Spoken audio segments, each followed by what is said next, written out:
Здравствуйте! В эфире Пятого канала информационная программа «Новости», в студии Татьяна Маннова. Сегодня в выпуске. Объявлен сбор помощи для беженцев из Луганской и Донецкой народных республик. Интинцев просят не оставаться в стороне. Гололеда на тропинках, снежных масс на кровлях, сосулек на карнизах и подоконниках быть не должно. Ответственным лицам поручено обследовать подведомственные объекты и привести их в порядок. Обряды и таинства, связанные с рождением ребенка. В Интинском ЗАГСе прошла праздничная церемония именоречения. Интинские пауэрлифтеры в очередной раз покорили Россию. Глава округа поздравил спортсменов с высокими наградами. На фоне обострения ситуации в зоне конфликта в Донбассе власти ЛНР и ДНР объявили эвакуацию в России гражданского населения. В нашу страну уже прибыли 80 тысяч беженцев. С инициативой организовать сбор гуманитарной помощи для жителей ДНР и ЛНР выступил глава Республики Коми, секретарь регионального отделения партии «Единая Россия» Владимир Уйба. Интинцы тоже могут внести свою посильную лепту. Сбор гуманитарной помощи для эвакуированных в Ростовскую область жителей ДНР и ЛНР организован силами партии «Единая Россия». Содействие в организации сбора оказывает правительство Республики Коми и администрации муниципалитетов. В Инте товары первой необходимости и продукты питания принимают в местном отделении партии «Единая Россия». Здравствуйте. Здравствуйте. Здравствуйте. Вы кто? Вы откуда? Мы детский сад «Рябинушка». Мы вот в соцсетях увидели сообщение о сборе пожертвований для жителей Донбасса. Вот решили Давайте помочь. мы вам поможем. Да, мы вас благодарим. Мы передаем большое спасибо. Пожалуйста, передайте благодарность коллективу за то, что вы приняли участие, за то, что откликнулись, не остались равнодушными. Большое вам спасибо. Спасибо вам. В Ростовскую область продолжают прибывать люди из Донецкой и Луганской народных республик. Сейчас им необходима помощь и поддержка. Акцию дал наш руководитель регионального отделения партии Уйба Владимир Викторович. Мы все местные отделения нашего Республики Коми поддерживаем эту акцию. И у нас именно в Интинском местном отделении прием благотворительной помощи проходит на Мира 26, это в местном отделении партии «Единая Россия». Всех интинцев мы приглашаем, кто желает оказать какую-то посильную помощь беженцам из Донбасса, мы приглашаем на Мира 26 с 9 утра до 5 вечера. Поэтому можно приносить с собой вот все то, что не портится. То есть такие вещи, как салфетки, туалетная бумага, зубная щетка, паста, мыло, порошки, детское питание, потому что очень много из эвакуированных у нас и деток. И мы сами с вами видим по телевизору, что очень много детей.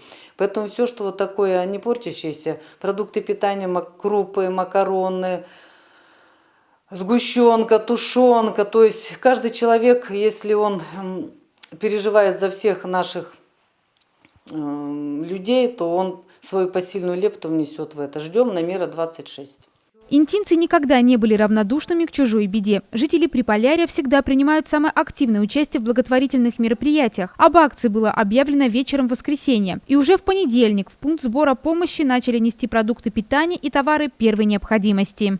Только вчера был призыв главы Республики Коми о том, чтобы республика поддержала и помогла людям, эвакуированным из территории Донбасса, которые прибыли на территорию России. Конечно, это прежде всего и дом-малютки, и граждане с семьями, и старики, и дети. Так удивительно, что только вчера была акция объявлена, сегодня с утра идут звонки, звонят люди, звонят и спрашивают, и что можно принести, во сколько можно принести, и как можно. То есть вопросов очень много, и это говорит о том, что интинцы действительно очень откликнулись на просьбу. Мы надеемся и уверены, что и поддержат акцию трудовые коллективы, и граждане нашего города. Сегодня полобеда, полдня прошло рабочего. Вот мы уже видим, что у нас идут коллектив детского сада «Рябинушка» принял участие, принесли свою лепту, внесли. Житель блокадного Ленинграда Валерия Терентьевна Щербань, сама в свое время пережившая военное детство, блокаду, потерю родных, близких, очень, для нее это очень значимое событие, и поэтому она всегда принимает участие в благотворительных акциях. И, конечно, она не осталась в стороне. стороне и тоже передала продуктовый набор. Фракция «Единая Россия» в Совете муниципального образования городского округа Инта также принимает участие. Мы уверены, что все интинцы поддержат, и мы сделаем одно общее благое дело. Сбор гуманитарной помощи – это акция, которая будет продолжаться, пока существует необходимость. В Инте из-за сложной транспортной доступности не принимается крупная бытовая техника и габаритные предметы. Ведь по мере формирования запасов они будут отправляться в Сыктывкар. На днях из столицы региона уже поедет первая машина гуманитарной помощи. На данный момент мы проводим сбор в нашем Интинском местном отделении. Сами понимаем прекрасно, что нам очень сложно будет это доставлять, но решаем вопрос с республикой. Скорее всего, что будем отправлять или посылками, или багажом, или же вдруг найдем кого-то попутчика, кто поможет нам и довезет этот багаж до Сыктывкара, до регионального отделения партии. Вот таким образом будем отправлять от Интинского местного отделения все это дальше. Присоединиться к акции гуманитарной помощи могут предприятия и организации, а также все неравнодушные жители. Запаса топлива на складах имеется в достаточном количестве. В ближайшее время в город поступит еще порядка 25 вагонов кузбасского угля. Продолжается завоз топлива в села Интинского округа. В этом году его понадобится меньше, чем в прошлом сезоне, доложили главе городского округа, руководителю администрации представители ресурсоснабжающих организаций.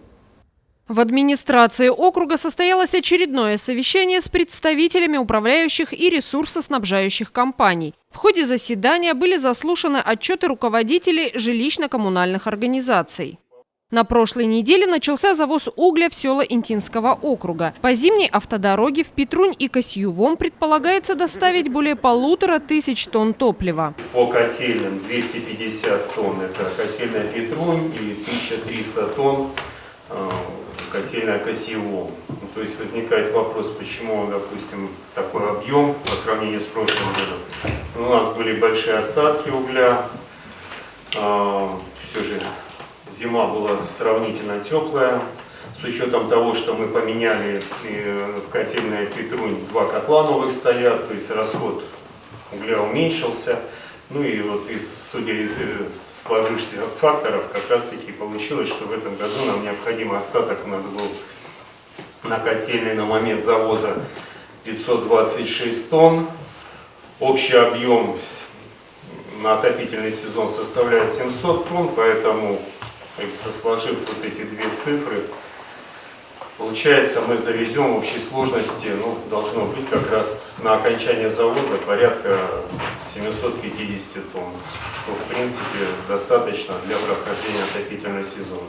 И та же самая картина по Косьюву. Отопительный сезон идет по плану. По словам сотрудников Интинской ТЭЦ, из 5 имеющихся на предприятии котлов задействованы в работе 2. 3 находятся в резерве. На 14 марта запланирован ремонт одного из котлов. Запасов угля и мазута имеется в достаточном количестве. По топливу у нас 26,5 тысяч тонн заложено. Единственное, сейчас немного с поставками топлива подзадерживают в связи с ковидом и РЖД, то что очень много вагонов брошено в пути, но по крайней мере поступают, запасы у нас есть на двухмесячные, поэтому критики здесь нету. По мазуту тоже у нас все в порядке, 2 хранилища полных, это 200 тонн и 2 цистерны в наличии.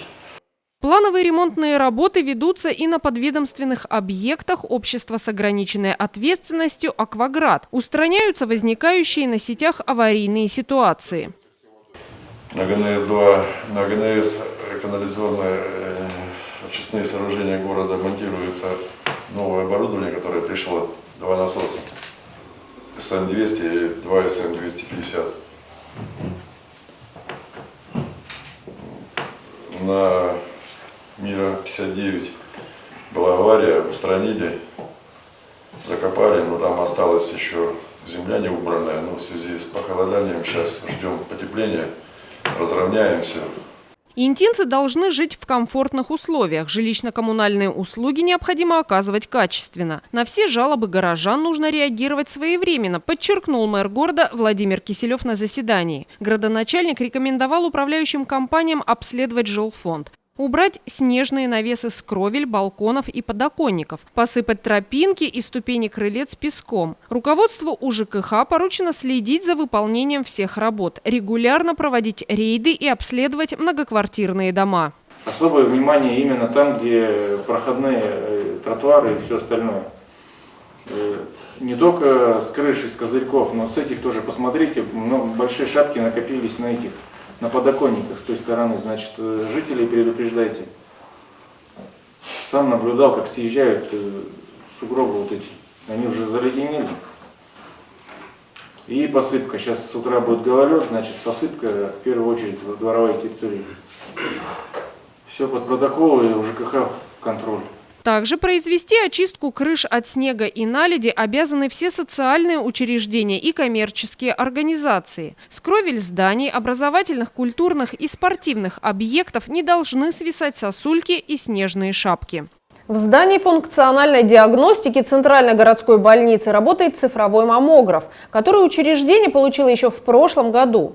Главный врач ЦГБ Валентина Копченкова рассказала, как интимки могут попасть на обследование на новом современном медицинском аппарате.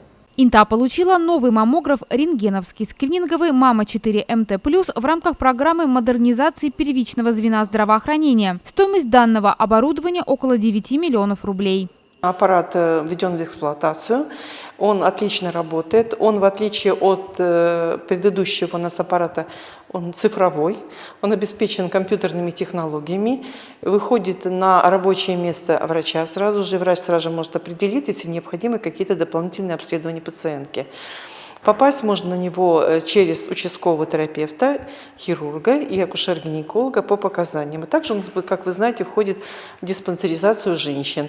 Но, к сожалению, пока у нас диспансеризация приостановлена, как только она возобновится, профилактический осмотр и диспансеризация, тогда можно будет женщинам подходить и по своему возрасту проходить обследование на этом маммографе.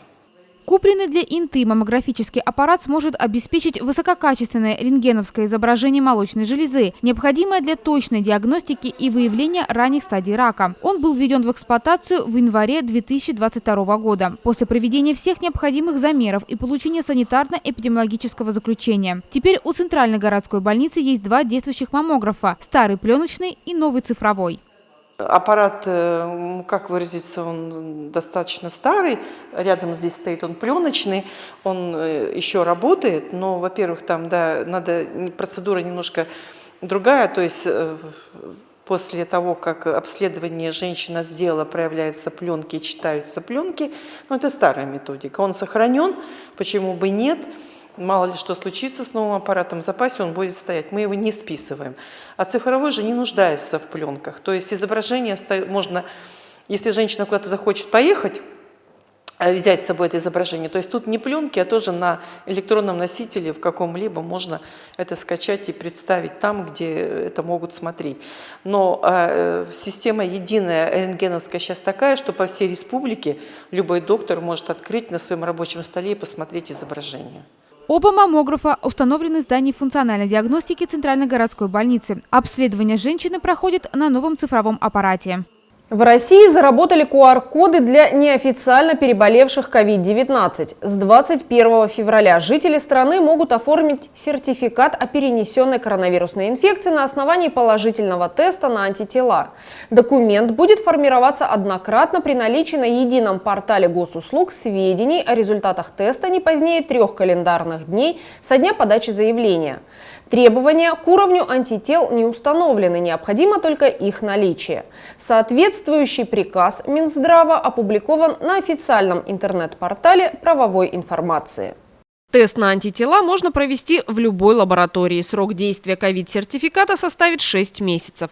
Также документ могут выдать на основании положительного результата ПЦР-тестирования, который подтвердили результатами теста на антитела. Результаты анализа также должны быть доступны на портале госуслуг. В этом случае действие сертификата составит 1 год с даты положительного ПЦР-теста. Также с 21 февраля в силу вступает другой приказ Минздрава, согласно которому лица младше 18 лет смогут самостоятельно получить печатный сертификат о вакцинации от COVID-19, медицинских противопоказаниях прививки или перенесенном заболевании, вызванном коронавирусной инфекцией. Ранее печатный ковид-сертификат могли получить только совершеннолетние. Чтобы получить сертификат, лица, не достигшие 14 лет, должны предъявить работнику МФЦ свидетельство о рождении. В честь Дня Конституции Республики Коми в ЗАГСе прошла церемония именоречения. Здесь чествовали юного интинца новорожденного Сергея Матвеева. Родители малыша Николай и Мария Матвеевы с радостью согласились принять участие в торжественном вручении сыну его первых документов – свидетельства о рождении и медицинского полиса. С начала года в Интинском ЗАГСе было зарегистрировано 20 новорожденных. Среди них Сергей Матвеев. Мальчик родился около 2 недель назад. 17 февраля Республика Коми отмечает День Конституции, и отделом ЗАГСа было принято решение провести торжественную регистрацию новорожденного ребеночка. Несмотря на то, что мальчик совсем недавно родился, родители согласились и пришли на торжество. В семье Матвеевых 3 ребенка, 2 еще совсем малыши. Юной Николь 2,5 года, а ее младший братик только начал свой жизненный путь и пока совсем кроха. Всю церемонию именоречения новорожденный проспал на руках любящего отца. Семья, конечно, многодетная, это уже 3-й ребеночек в семье родился. Мальчик родился 9 февраля, и на торжественную регистрацию приглашена семья. Поскольку сейчас еще идут ограничения, достаточно большое количество людей нельзя приглашать на торжество, поэтому они пришли только с детьми и супруги. В браке мы 4-й год, у нас 3 детей. Вот, ну, как бы обычная интинская семья, рабочая. Вот, как бы папа на мебельной фабрике работает. Я в сфере ЖКХ работала. Имя Сергей происходит от римского родового имени Сергиус, значение которого в переводе с латинского означает «высокий», «высокочтимый», «ясный», «знатный». Родители не случайно нарекли так сына. У меня вот, так скажем, прадед, получается, его. Да? И очень Сергей много зовут. хороших людей, которые... И помогли мне, да, есть человек, который помог, его зовут Сергей. То есть причины, почему назвали имя, в общем, да, такое есть, Сергей. Племянник у меня Сергей, поэтому захотели еще одного Сергеев Сережку. очень много хороших. Гости праздника, представители САГАЗа, ЗАГСа и депутатского корпуса вручили чете Матвеевых свои подарки и пожелали расти маленькому Сергею здоровым и счастливым. Конечно, быть родителем нелегко и очень ответственно. Будут и бессонные ночи, и усталость, и беспокойство. Но это ничего по сравнению с той радостью, которую подарит вам ваш малыш. Пусть он растет здоровым, умным, послушным. Пусть радует вас своими успехами. Пусть он вырастет настоящим человеком, которым будут гордиться не только его родители, но и Республика Коми, и вся страна. Глава городского округа Инта, руководитель администрации Владимир Алексеевич Киселев и председатель Совета МОГО Инта Ирина Артеева. Поздравляю вас от души. И ваш первый документ. Все вам. Спасибо. Николаю и Марии Матвеевой, а также их юной дочери Николь очень понравилась торжественная церемония. До этого им не представлялся случай побывать на подобном мероприятии. Но обычно стараемся такие мероприятия проводить в связи с какими-то праздниками. День матери, День отца, День Конституции Республики Коми. А так, конечно же, по желанию, если люди хотят провести семейное торжество, пополнить свой семейный архив, они могут обращаться в отдел ЗАГСа. Мы с удовольствием проведем такое торжественное мероприятие. Чета Матвеевых – яркий пример сохранения простых семейных ценностей. По их мнению, счастливый брак – это непременно звон детских голосов. Ведь мы продолжаем жить в своих детях. В этом смысл жизни, говорят супруги. Семья должна быть, как сказать, полноценной. Да, столько, сколько в любви, дают. в радости всегда это понятно, что и чем больше детей, знаете, тем больше счастья, наверное, мне кажется. Поэтому, это мое мнение. Рождение ребенка, безусловно, знаковый и радостный момент в каждой семье. А вручение его первых документов – торжественное событие, которое навсегда останется в памяти родителей.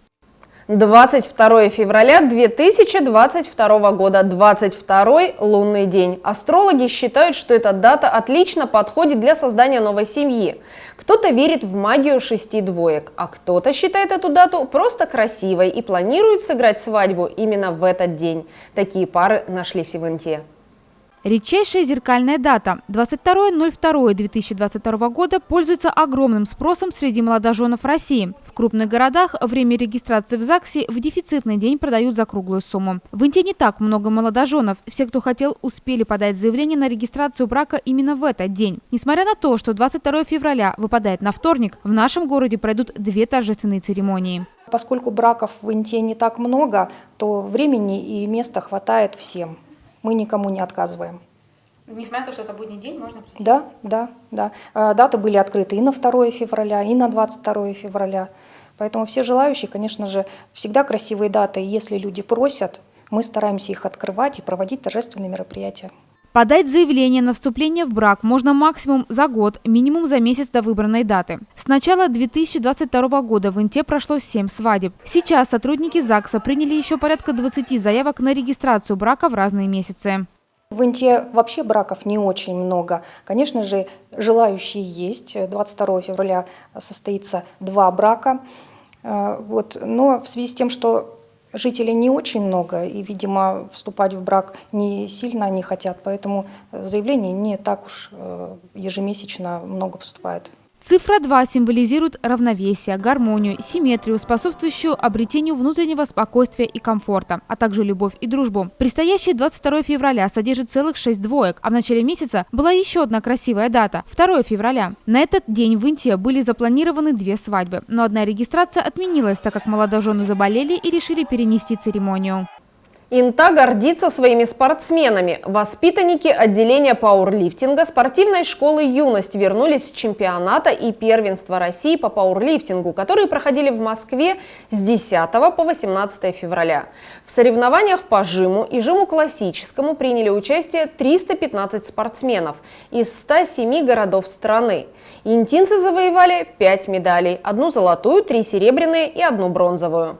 В копилке воспитанников отделения пауэрлифтинга огромное количество наград. По словам тренеров Антона и Сергея Балтинских, за последние 11 лет юные чемпионы завоевали 43 медали на уровне России и Европы. На данный момент в секции занимаются 35 человек в возрасте от 11 до 28 лет. 8 парней и девушек имеют звание кандидат в мастера спорта. 1 мастер спорта. Это очень большой труд. И когда уже этого достигнешь, конечно, понимаешь, что прошел такую большую дорогу. У нас вообще на первенствах России наша сборная ворвалась уже в 2009 году. И с 2009 года мы эти позиции не отпускаем. В Республике Коми в такой дисциплине, как жим лежа, мы ни разу не проигрывали ни одного города республики. Вся сборная в жиме состоит обычно из интинцев. Вот, в троеборье там немножко потяжелее. У нас 20 тысяч, в Девкаре, допустим, 300 тысяч. Мы там за ними вторые идем. Вот. На первенстве России первую медаль завоевал Балтинский Антон, это в 2011 году бронзовую, и пошло. В 2014 году у нас был пик, 4 золотые медали с первенства России, и тогда именно абсолютка даже была наша медаль золотая. Потом тренер наш Балтинский Антон ушел в армию, маленький спад, потому что без молодой крови очень трудно тренировать ребят. Он когда пришел, мы снова пошли в гору. И пошли очень сильно. Тут немножко, правда, начала мешать пандемия. В 2019 году снова вышли на первенство России хорошо, в 2018 и 2019. В 2020 году 2 спортсменки попали в основной состав и 2 в резервный. Но из-за пандемии не смогли поехать на первенство Европы. В 2021 году опять у нас, получается, 2 спортсменки попали в основной состав и 2 в резервный. Но в этот раз Бог нас уберег, на Европу как-то сумели поехать. Хотя 2 лета не отдыхали, потому что работали на Европу. Обои Салахли, Екатерина и Митина Валерия стали победительницей первенства Европы в городе Екатеринбург. А Салахли Екатерина еще к тому же была 3-й в абсолютном зачете. Это она привезла 2 медали. Интинские пауэрлифтеры усердно готовятся ко всем соревнованиям и домой возвращаются всегда с медалями. Чемпионат и первенство России, которые прошли в середине февраля в Москве, не стали исключением. Спортсмены достойно выступили и завоевали высокие награды. Валерия Митина стала обладательницей золотой, серебряной медали и кандидатом на включение в сборную России для участия в первенстве мира, которое пройдет в Казахстане. Если честно, я переживала больше всего из-за веса. Надо было немного придержать вес, буквально 2 килограмма точно. И за что я не волновалась, это как я выступлю без экипировки. Но получилось так, что там я заняла 2-е место, а в экипировке я заняла 1-е. 15-летняя ученица 5-й школы выступала на российских соревнованиях в весовой категории 43 килограмма. На первый взгляд хрупкая девчушка – настоящий богатырь. В экипировке она способна выжать 85 килограммов. Планируют установить рекорд – 90 килограммов. Митина Валерия не просто является, вот, допустим, самой сильнейшей сейчас спортсменкой в мире. На тренировках она жала вес 85 килограмм. Это было заснято на пленку, отправлено старшему тренеру сборной России Деревянко. Это на 2 килограмма больше рекорда мира. Сборная Республики Коми среди девушек до 18 лет в составе 5 интинских спортсменок – Митиной Валерии, Салахли Екатерины, Беловой Марии, Пищик Дарьи, Краснослободцевой Ксении выиграли первое командное место в первенстве России. Несколько девушек вошли в состав кандидатов сборной России для участия в первенстве Европы, которое пройдет в августе в Венгрии. Глава городского округа, руководитель администрации Владимир Киселев лично поздравил юных чемпионов с высокими наградами и поблагодарил их тренеров Сергея и Антона Балтинских. Антон Сергеевич принял участие в семинаре и успешно сдал теоретические и практические экзамены, что позволит в дальнейшем присвоить квалификационную категорию спортивного судьи всероссийской категории. Хочу поздравить вас с успехом. Молодцы. Съездили, доказали, что в городе Инта есть спортсмены, которые могут завоевывать первые места, быть лучшими не только в республике, но и гораздо выше. Поэтому всем вам крепкого здоровья и еще успехов на остальных соревнованиях. Есть куда стремиться. Есть. Да, мы, как от лица администрации, будем помогать вам во всех вопросах, в которых можем помочь, поэтому обращайтесь. У тренеров и воспитанников отделения пауэрлифтинга спортивной школы «Юность» грандиозные планы. Они не намерены останавливаться на достигнутом. К занятиям возвращается знаменитая интинская чемпионка, мастер спорта Лина Прейс. Перерыв у меня был 1,5 года. Вот я родила второго ребенка. Получается, вернулась я, потому что я учусь сейчас на тренера. И мне ОФП всегда нужно, в большей степени для этого. Пока не загадываю, что буду делать, пока просто для себя хотя бы для начала. Потому что все-таки 2 детей уже, чтобы рекорды какие-то устанавливать уже нету в планах. Хотя бы просто для себя заниматься на данный момент. Там уже как пойдет. Если надо будет для команды, то может и выступлю, почему нет-то. Опыт-то есть, его уже никуда не деть. По словам тренеров, сегодня интинская команда пауэрлифтеров считается одной из сильнейших в стране. Более 20 спортсменов становились финалистами российских соревнований. Несколько ребят и девчонок – абсолютные чемпионы. Это все, о чем мы хотели рассказать вам сегодня. Смотрите новости на 5 канале, будьте в курсе значимых событий Инты. Всего доброго и до свидания.